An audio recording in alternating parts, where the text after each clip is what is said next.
warahmatullahi wabarakatuh. Kami dari kelompok 2 dengan mata kuliah Kebijakan Publik. Saya Raisa Nur Yasmin dengan NIM 152. Perkenalkan, saya Aisyah Dinda Putri dengan NIM akhir 105. Perkenalkan, nama saya Anita Kaina Sarahma dengan NIM 111. Perkenalkan, nama saya Fanabila Azika Anwar dengan NIM 123. Perkenalkan, nama saya Najwa Zaidina Nadira dengan NIM 142. Kami akan menjelaskan hasil diskusi kelompok kami yang membahas tentang permasalahan publik, yaitu kesenjangan sosial yang ada di Surabaya. Kesenjangan sosial merupakan suatu keadaan ketidakseimbangan sosial yang ada di masyarakat yang menjadi suatu perbedaan yang sangat mencolok. Fenomena ini hampir terjadi di semua kota Indonesia, salah satunya adalah Surabaya. Surabaya yang notabene adalah kota terbesar kedua di Indonesia, memiliki angka kelahiran dan angka imigran masuk yang tinggi. Dapat diketahui, angka kelahiran di Surabaya selama 3 tahun terakhir mengalami keadaan yang fluktuatif. Namun, dari 3 tahun terakhir tersebut, angka kelahiran Surabaya tetap mengalami kenaikan sebesar 13,4%.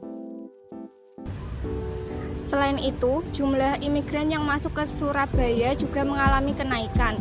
Selama 2 tahun terakhir, kenaikan jumlah imigran yang masuk ke Surabaya sebesar 3,64%. Dari kenaikan angka kelahiran dan kenaikan jumlah imigran masuk menyebabkan meningkatnya jumlah penduduk di Surabaya. Kenaikan jumlah penduduk yang tidak disesuaikan dengan kenaikan jumlah lapangan pekerjaan ini tentunya menimbulkan banyak masalah, antara lain kemiskinan dan pengangguran. Hal-hal yang seperti itulah yang memicu timbulnya kesenjangan sosial di dalam kehidupan masyarakat.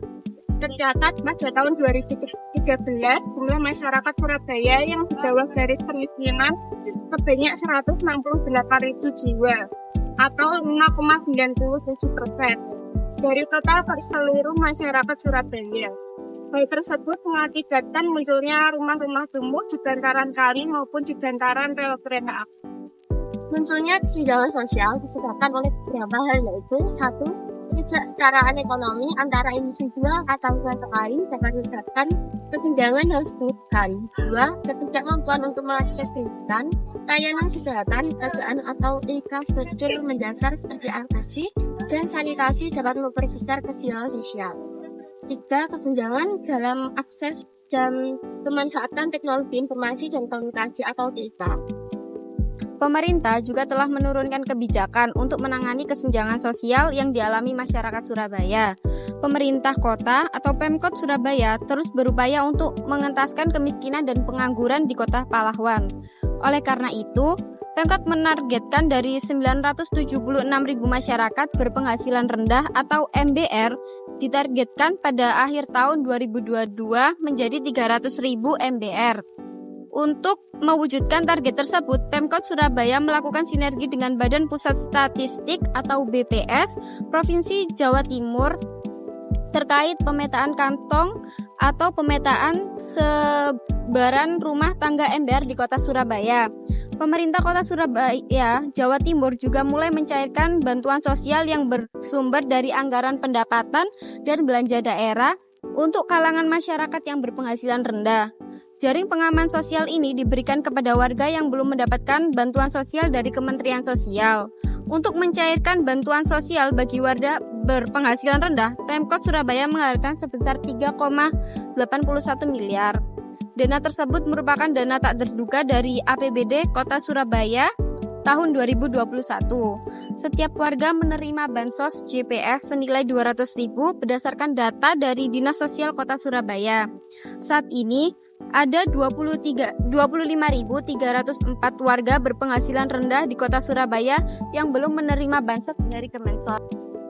Oleh sebab itu, Pemprov Jatim dan Pemkot Surabaya bersinergi memberikan bantuan kepada mereka. Rinciannya, Pemkot memberikan bantuan kepada 19.054 warga, sedangkan Pemprov kepada 6.250 warga. Eri Cahyadi menambahkan, mekanisme penyaluran bantuan dilakukan dengan cara transfer melalui rekening bank setiap penerima. Hal ini dinilai lebih efektif dan tidak menimbulkan kerumunan. Ditransfer untuk warga yang mendapatkan bansos sebelum dicairkan. Pemkot membuka rekening bank bagi penerima, katanya. Pemerintah Kota Surabaya juga memberikan alternatif kebijakan untuk menanggulangi kesenjangan yang terjadi di Surabaya. Beberapa alternatifnya sebagai berikut. 1. Membuka lapangan pekerjaan dan meningkatkan kesejahteraan rakyat dalam mengendalikan ekonomi lokal. 2. Memperkuat daya saing Kota Surabaya sebagai pusat penghubung perdagangan dan jasa antar pulau dan nasional.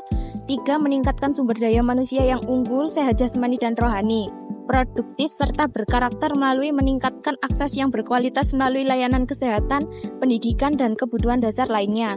4. Mengoptimalkan sumber-sumber daerah terutama APBD untuk kesejahteraan rakyat.